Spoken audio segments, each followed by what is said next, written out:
ગુજરાત યુનિવર્સિટીના બોટની વિભાગમાં તોડફોડનો જે મુદ્દો છે, આ તોડફોડની ઘટના બાદ પ્રોફેસરોમાં ભભૂક્યો છે અસંતોષ. રાષ્ટ્રીય શૈક્ષિક મહાસંઘ સાથે બોટની વિભાગના પ્રોફેસરોનો આક્રોશ છે. બોટની વિભાગના અધ્યાપકો અને કર્મચારીઓએ કુલપતિને રજૂઆત કરી છે. યુનિવર્સિટીમાં પ્રોફેસરો અને સ્ટાફની સુરક્ષા ન હોવાના આક્ષેપ કરવામાં આવ્યા.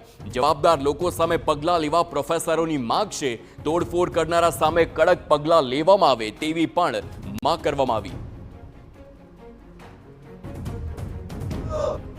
ગઈકાલે જે બોટની ડિપાર્ટમેન્ટમાં એક ભૂતપૂર્વ કર્મચારી દ્વારા જે પ્રકારનું વર્તન કરવામાં આવ્યું, તોડફોડ કરવામાં આવી, તેને લઈને સમગ્ર અધ્યાપક આલમ અને વિદ્યાર્થી આલમની અંદર એક અસુરક્ષાની લાગણી પ્રવર્તી રહી છે.